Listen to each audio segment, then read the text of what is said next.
অচিনাকি মানুহৰ বোজা অসমত জাপি দিছে বিজেপি চৰকাৰে 53 বছৰ অতিৰিক্ত 53 বছৰ কাৰণ 2024 চনলৈকে অচিনাকি মানুহৰ বোজা অসমত জাপি দিয়া হৈছে অবৈধ বিদেশীৰ বোজা জাপি দিয়া হৈছে যিটো কথা মুখ্যমন্ত্ৰীয়ে কৈ আছে আৰু মুখ্যমন্ত্ৰীয়ে অচিনাকি যিসকল ব্যক্তি আছে অবৈধ বিদেশী যিসকল আছে সেইসকলক চিনাক্তকৰণ কৰিব নোৱাৰাটো তেওঁলোকৰ নাম ভোটাৰ তালিকাৰ পৰা কাটিব নোৱাৰাটো তেওঁলোকক খেদি পঠিয়াব নোৱাৰাটো ৰাষ্ট্ৰীয় নাগৰিক পঞ্জীখন সম্পূৰ্ণ নকৰাটো বা ৰাষ্ট্ৰীয় নাগৰিক পঞ্জীখন সম্পূৰ্ণ কৰিবৰ কাৰণে উচ্চতম ন্যায়ালয়ত শপতনামা দি গোটেই কামটো আগবঢ়াই লৈ যাব নোৱাৰাটো মুখ্যমন্ত্ৰীৰ জাতীয় জীৱনত মই ভাবোঁ যে অক্ষমনীয় অপৰাধ এই গোটেই কথাটোৱে তেওঁক এগৰাকী অকমন্য অদক্ষ একদম কাম নোহোৱা মুখ্যমন্ত্ৰী হিচাপে প্ৰতিষ্ঠা কৰিছে কাৰণ অসম চুক্তি প্ৰতিটো দফা আখৰে আখৰে পালন কৰিম বুলি 2014 চনৰ লোকসভা নিৰ্বাচনৰ আগৰ ভিজন ডকুমেণ্টত লিখা আছে 2016 চনৰ বিধানসভা নিৰ্বাচন 2019 চনৰ লোকসভা নিৰ্বাচন আৰু 2021 চনৰ বিধানসভা নিৰ্বাচনৰ তেওঁলোকৰ দৃষ্টিপত্ৰ তেওঁলোকৰ মেনিফেষ্টত এই কথাটো বাৰে বাৰে কোৱা হৈছে যে অসম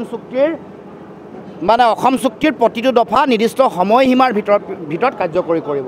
তাৰপিছত তেওঁলোকে চিএ লৈ আহি তেওঁলোকে অসম চুক্তিখনক নাটচাট কৰি দিলে মূল যিটো আত্মা বুলি কোৱা হয় 5 নম্বৰ দফা য'ত মানে কাট অফ ইয়েৰ আছে য'ত 71 চনলৈকে বিদেশী নাগৰিকৰ চিনাক্তকৰণৰ ভিত্তিবৰ্ষ য'ত আছে সেইটো নাইকিয়া কৰি 53 বছৰ অতিৰিক্ত বিদেশীৰ বোজা জাপি দিয়াৰ যিটো ষড়যন্ত্ৰ তাৰ ফলত মই ভাবোঁ যে অসমৰ মানুহৰ এটা ভয়াৱহ ৰাজনৈতিক সংকট ভাষিক সংকট সাংস্কৃতিক মাটি ভেটি সকলোৰে সংকট অধিক দিনে দিনে বাঢ়িছে আৰু মুখ্যমন্ত্ৰীয়ে আজি অচিনাকিৰ কথা কৈছে অচিনাকি যদি আছে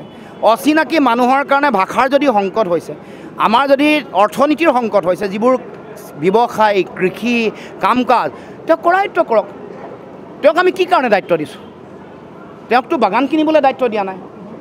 তেওঁক টিভি চেনেল খুলিবলৈতো আমি দায়িত্ব দিয়া নাই তেওঁক দায়িত্ব দিছোঁ যে তোমাৰ জাতীয় দায়িত্ব হ'ল বিদেশী নাগৰিক চিনাক্তকৰণ কৰা তেওঁলোকৰ বিৰুদ্ধে কঠোৰ হোৱা জনবিস্ফোৰণে ভয়াৱহ ৰূপ ধাৰণ কৰিছে তেওঁ পপুলেশ্যন বিল এখন আনিছিলে বন্ধ কৰি ৰাখিলে কি ৰহস্যজনক কাৰণ নাজানো 6 নম্বৰ দফা কাৰ্যকৰী কিয় নকৰে এইবোৰ কৰিলেতো সৰ্বকালৰ কাৰণে হ'ব যিবোৰ কাম কৰি আছে এইবোৰ টেম্পৰাৰী মানে সাময়িক মেজাৰ্ছ আৰু এইবোৰে কোনো ধৰণৰ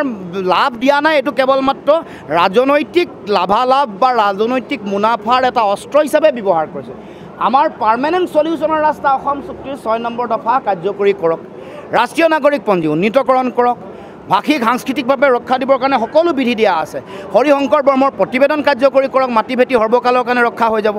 আৰু এখন আয়োগ আছিলে সেইখন আয়োগ মাটি ভেটি কৰক না আমিতো আপত্তি কৰা নাই কিন্তু আপোনালোকে মাটি দিবৰ কাৰণেহে আইন আনিছে ৰাষ্ট্ৰীয় ঘাইপথৰ কাষৰ মাটি দিবৰ কাৰণে আগতে নোৱাৰিছিলে কৃষিভূমি অনাকৃষিভূমিলৈ পৰিৱৰ্তন কৰিব নোৱাৰিছিলে এইবোৰ শিথিলতা কোনে আনিলে আপোনালোকে আনিছে আজি মাটি ভেটি নাই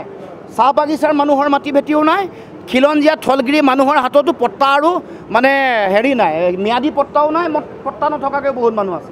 তেওঁলোকক দিয়াৰ দায়িত্ব আপোনাৰহে আছিলে আপুনি দিব পৰা নাই বিফলতাটো স্বীকাৰ নকৰি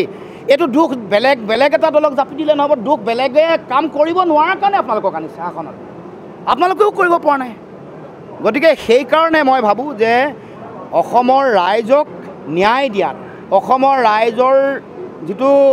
আশা আছিলে যিটো আকাংক্ষা আছিলে সেইটো তেওঁলোকে কেতিয়াও পূৰণ কৰিব পৰা নাই কাৰ্যকৰী কৰিব পৰা নাই ওলোটাই তেওঁলোকে নিজকে কৰিব নোৱাৰা যিটো বিফলতা ঢাকিবৰ কাৰণে এটা আৱেগিক এটা ইছ্যু উত্থাপন কৰি দিয়ে এতিয়া আজি